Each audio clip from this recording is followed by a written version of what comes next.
Hey gems, welcome back to the channel, Crystal Heart. My name is Crystal and today it is What's Up Wednesday.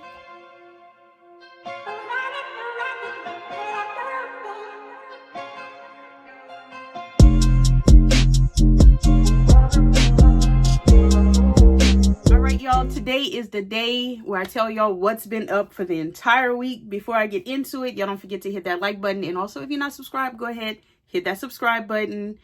And let's get into what's been going on for the past week.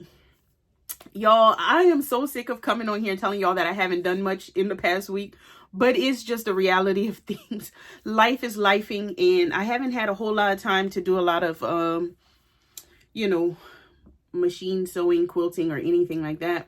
But I'll let y'all know what I have been up to. Last time I talked to y'all, it was Valentine's Day. That night, hubby and I went to see the Bob Marley movie, One Love, and it was awesome to me. It gave me the feels. I kind of wish they would have went a little further with it, but it was good. It was good. So that was really fun. That was our Valentine. And then after the movie was over, we went eat to IHOP like old people. And we were like basically the only people in IHOP. So apparently IHOP is not a hot spot for Valentine's Day. But anyway, we had a very cute, very nice Valentine's Day. We gave the girls candies and gifts. We love giving them Valentine's gifts. And let's see. Y'all know it has been Girl Scout cookie season.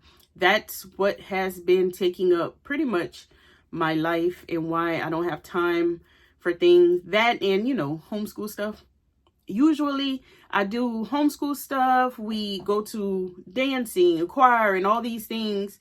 And then when I get home, I work on filming and sewing. But lately it's been after we finish with homeschool stuff, we need to get out and either go door to door or whatever and sell cookies. So I haven't had that time for sewing. So that's basically why I haven't been machine sewing. Now, when it comes to like hand sewing and that kind of stuff or puzzles, I work on that at night. It's like my calm down time. So that's different. But as far as like machine sewing, I did work on the stitch along. I kind of started pulling my fabrics because I'm starting that video. I put a post in the Facebook group. If you're not in the Facebook group, it's linked down below. But I put a post in the Facebook group. If you want your block to be featured in month 11's SAL video, then you need to go post your month 10 block. So month 11 video is coming out, but I do a recap of all the month 10 blocks. So if you have done month 10 and you want your block on the video, head over to the Facebook group. There's a post where you can put your picture. Anyway, so I work on that. I'm also working on, I use the term working on very loosely because I have not really worked on any of this. But Saturday's video, Saturday coming up, the video is supposed to be me doing the Riley Blake monthly banners. It's a club, banner club or whatever, 2024 monthly banner club. I unboxed it and I'm supposed to be working on it, and that will be Saturday's video, hopefully. I don't know if I have time for this, y'all. So if it's not Saturday's video, it'll be next Saturday's video. But so like I'm telling y'all, like I have not been in this room sewing very much at all. So but a segment that I did want to start doing on my What's Up Wednesdays is the Creole word of the day. So I thought it would be fun because y'all know I'm from Louisiana, Creole heritage, and I thought it would be fun if I would do like a Creole word of the day or a phrase of the day or whatever on my What's Up Wednesdays, just so that like y'all can get some words that I may say not paying attention, and y'all would maybe understand, and I wouldn't be as self-conscious about speaking the way, you know, I speak when I'm at home. Because when I'm at home, my accent is I feel like a lot deeper, and there are words that we use that, you know, maybe isn't in the regular English dictionary. So basically, and I'm just going to give a brief description of this. Basically, if you're from Louisiana, if your heritage dates back into there, you can either be Creole or Cajun. Creole is basically the difference between Creole and Cajun is that Creole basically has a African influence. So if you're Creole or Cajun, you have your French influence, your Spanish influence, and this is all, you know, Louisiana history. And Creoles just are, you have the African influence. So I've done my ancestry. So I have French influence, Spanish, African, of course, and a world of other things, indigenous, a world of other things. But my heritage is Creole. In Louisiana, we speak broken French, and that could be considered Cajun French or Creole French, which is basically like the same pretty much. But it's a broken French. We say words a little different from traditional French. I studied traditional French in school, so I do know a lot of French. And then at home, my grandmother and my grandparents spoke Creole French. So we gathered a lot from them. And then even for people in Louisiana who don't speak French, Cajun French or Creole French or traditional French, a lot of the terms that we use are French terms because it's just part of the culture. So even if you don't speak French, a lot of the terms that we use are French. So I thought that I would just share a few of those with y'all today. And I have like a list of them. But I think we'll start today with a simple one. I think it's simple. And I'll put the spelling on the screen. And sometimes these words don't really have a spelling because the spelling wouldn't be the traditional French spelling because it's broken, right? So like my grandparents spoke French, but they didn't write French. So most of the old people from Louisiana speak French, but they don't write French. They don't read French. They only speak the broken French. So at least I know in my family, in my culture, I know with Black people in Louisiana, having the ability to speak French was kind of not accepted as much in the Black community. So like my grandparents were, I don't want to say shameful, but like not as open to speaking it just out and about. Usually it stayed within the family, and they were a little reluctant to teach us the French until we got a little bit older and they saw that like times have changed. So like by the time my grandmother was willing to speak French to us openly, we were older and it was harder to learn. But anyway, I'm spending a lot of time talking about this, but you know, I hope that y'all care because it is, you know, part of me and my culture, and it's something that I'm proud of and something that, you know, I want to be more proud of the way I speak in my accent in public because, you know, I don't want to be ashamed of the way I speak because people think that it makes me sound dumb. It's just the way, what I think. But anyway, I'm going on a tangent. But anyway, so the Creole word of the day today is, and this may be one that y'all know, but it is beaucoup. Beaucoup. The spelling will be on here. It is a traditional French word, but you know, we say everything a little broken. So beaucoup is how we would say it, and it means a lot. It just means a lot, and you would pretty much just put it with words like If I say I have a lot of work to do today, I might say, I got buku work to do today, or I got buku homework. I got buku fabric in here. I have buku projects. So, when I give y'all the Creole word of the day, I challenge y'all to use it in a sentence throughout the week, in the comments, in the group. Just let's use the word buku. Buku. Put it in the comment section. If you're in the group, make sentences, make posts. It'll be fun. So, anyway, I got buku stuff to talk about today. But anyway, so that is the Creole word of the day. And now getting back to things that I've been working on. Slow stitch, maybe we can go into that. So I have been doing some slow stitch stuff, which will also go into some journaling things I've been doing, which I have not done this in a while. So before I even started like talking about sewing or anything on YouTube, I was a paper crafter. I did a lot of journaling, and I was a planner girl, always a planner girl.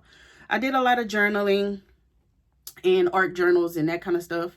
Well, I've been watching all the channels. So I am addicted to watching K3N Cloth Tales. Y'all probably know her.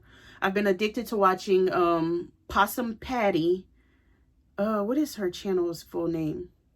I don't know. Possum Patty. If I remember, I'll put her channel name somewhere.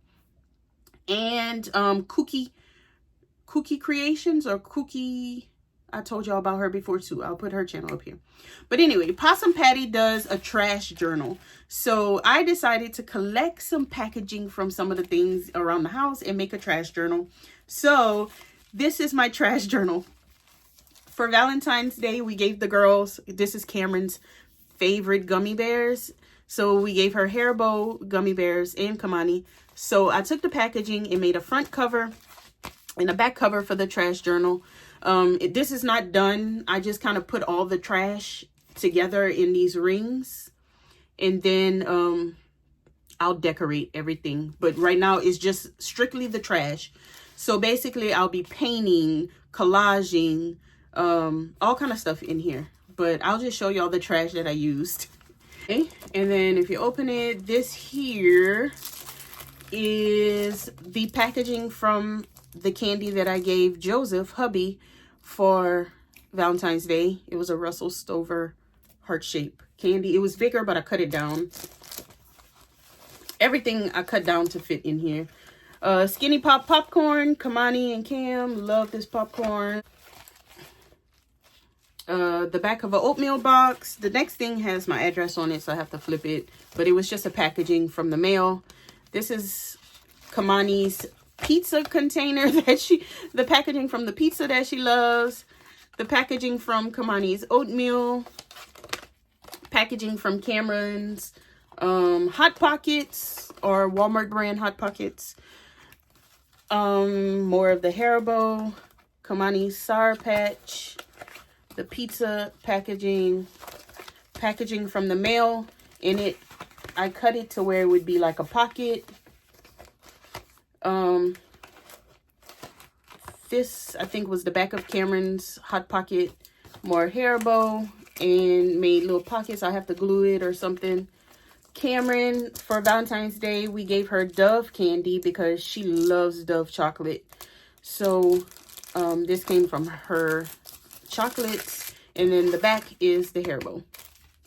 So this looks like trash. It is trash, but it will be a journal that I will put pictures and collaging and write little things in it, quotes and things like that. It'll be cute, and it'll also be memories of the Valentine's Day because of the packaging.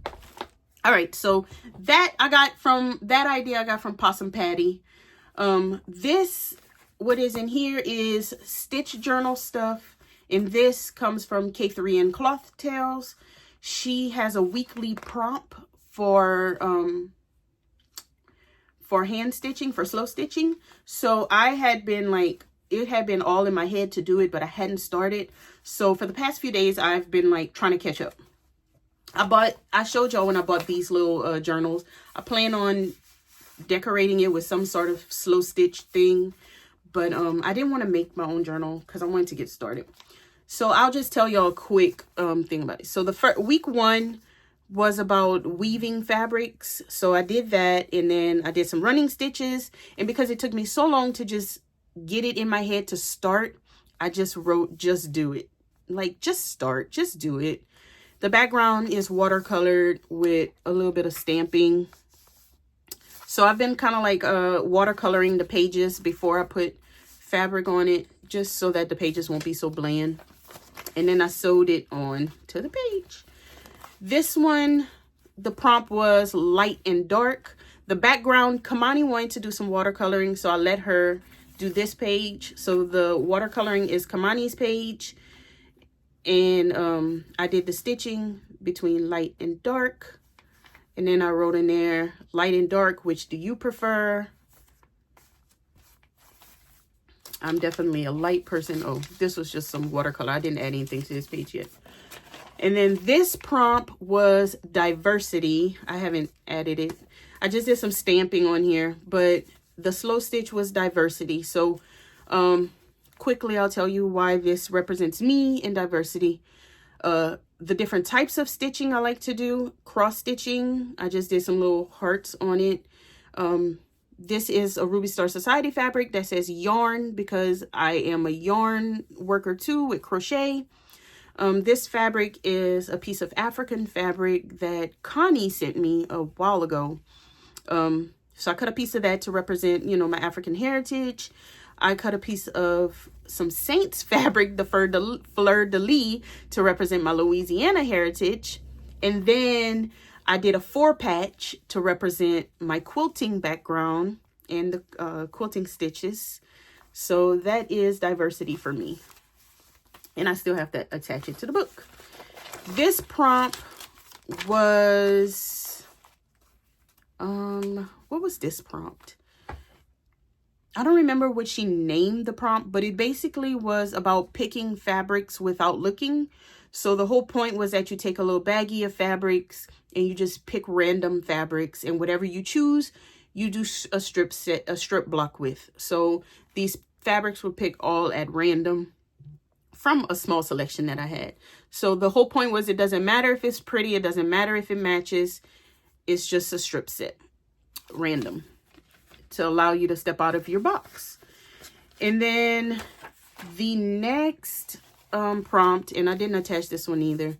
The next prompt, I forgot the name of it, but basically it was about taking paper with something written on it, some sort of meaning on the paper, and using it for EPP blocks. So I had a letter that I wrote in therapy. I had a letter that I wrote, and I really didn't want to keep the letter, and I really didn't want to throw it away. I really didn't know what to do with it. So I cut little tiny hexies out of that paper, and I did 2 flower hexie flowers that I'll attach on here. And the paper will be back there. I never have to look at it, but I also didn't throw it away. So that is what I worked on for slow stitching. Like I said, this is in bed at night. Easy to do. For my, like, hand stitching is my meditation. So that was that. Only other thing I did was I finished the puzzle that I showed y'all last week called The Florist or Florist. I'll post a picture. It was a brand new puzzle that I got for Christmas, and I kept knocking into the puzzle and the pieces kept flying. And at the end of it all, I lost one piece. I'm still looking for it, but I did finish the puzzle besides that one piece. And that's it, y'all. That's all that I've been working on. I know this video is a little weird. I did pull out another puzzle, but I ended up putting it back. I'm just not in puzzle mode anymore. Now I'm in journal mode. So y'all will start seeing a lot of journals. Also, just saying, if you are participating in the March swap, today was the day that everybody got their names. So if you did not get the email or you didn't see the email, go check Elfster to see who your person is. Make sure you have all your things in the mail for the 5th. I know, March 5th. I know a lot of people were having troubles thinking about the theme and what to do. Just think gnomes and mushrooms and woodlands. Fairy garden, We want to add those gnomes, those mushrooms, and woodlands. And if you have Sheila's name, she loves gnomes. So try to include some gnomes. If you have my name, I love mushrooms. So try to include some mushrooms. Anyway, have fun with that. Y'all let me know what y'all have been up to. Do y'all have buku things to do this week? Let me know. And I'll see you guys next time. Don't forget to like this video on your way out. Also, if you're not subscribed, hit that subscribe button. I'll see y'all later. Bye.